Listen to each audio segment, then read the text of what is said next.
नमस्कार। प्रस्तुत है आज का चिंतन। राष्ट्र की आज की परिस्थितियों में हमारा युग धर्म क्या हो, इस संबंध में समय समय पर परम पूज्य गुरुदेव द्वारा व्यक्त किए गए विचार पढ़ें संदर्भों के साथ। राष्ट्र धर्म कर्तव्य धर्मों में तीन प्रमुख माने गए हैं: वैयक्तिक धर्म, समाज धर्म और राष्ट्र धर्म। वैयक्तिक धर्म व्यक्ति की सुख सुविधा और विकास हेतु होता है। समाज धर्म में व्यक्ति और समाज की गति प्रगति की बात सोची जाती है, जबकि राष्ट्र धर्म में व्यक्ति, समाज और राष्ट्र तीनों की उन्नति निहित होती है।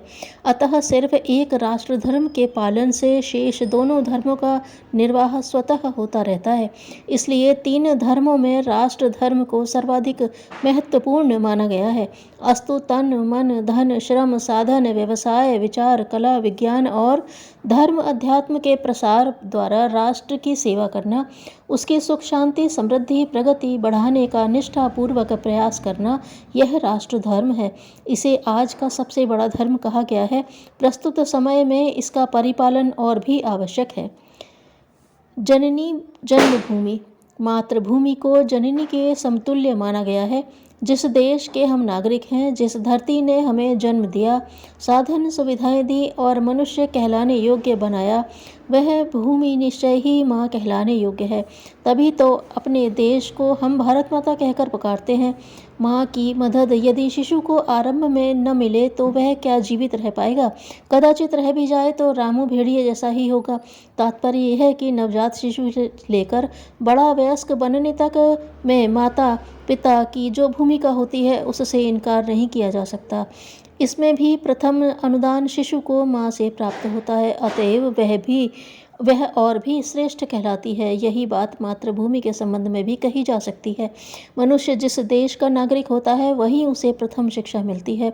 उसके निर्माण में, प्रगति समृद्धि में उस राष्ट्र की ही साधन संपदा काम आती है और उसी से वह एक सुयोग्य नागरिक बन पाता है। इस दृष्टि से देखा जाए तो जननी और जन्मभूमि की भूमिकाएं समान होती हैं। प्रत्येक सपूत को चुनौती। आज समय ने पुनः वही परिस्थितियां हमारे सामने पैदा कर दी हैं। वीरता और कायरता की प्रत्यक्ष चुनौती अनायास ही सामने आ खड़ी हुई है और हमें विवश कर दिया है कि किसी एक को चुन लें।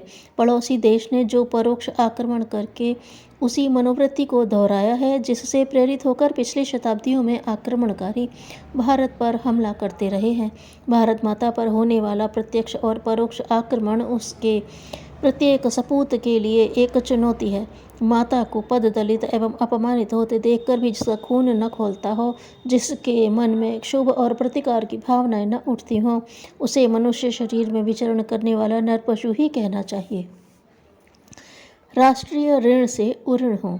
मनुष्य जिस राष्ट्रभूमि की गोद में पलता बढ़ता विकास करता है, जिसकी संस्कृति से जीवन को सभ्य सुसंस्कृत बनाता है, जन्म से लेकर मृत्यु पर्यंत जिसके अनेकानेक उपकारों अनुदानों से अनुग्रहित होता व प्रगति करता है, उस राष्ट्र के प्रति हमारा भी कर्तव्य होता है कि हम उसके उन्नयन विकास की बात सोचें और ऐसी रीति नीति अपनाएं जिसमें उसका हित साधन समाहित हो। तभी हम सच्चे अर्थों में उस राष्ट्र ऋण से उऋण हो सकते हैं जो जीवन भर हम पर लदे रहते हैं। ऋण चाहे किसी भी प्रकार का हो, उसे चुकाने में ही कृतज्ञता मानी जाती है। राष्ट्र समर्थ और सशक्त कैसे बने? वाङ्मय क्रम 64। अध्यात्म की प्रथम कसौटी धैर्य और श्रद्धा ही है। धन्यवाद।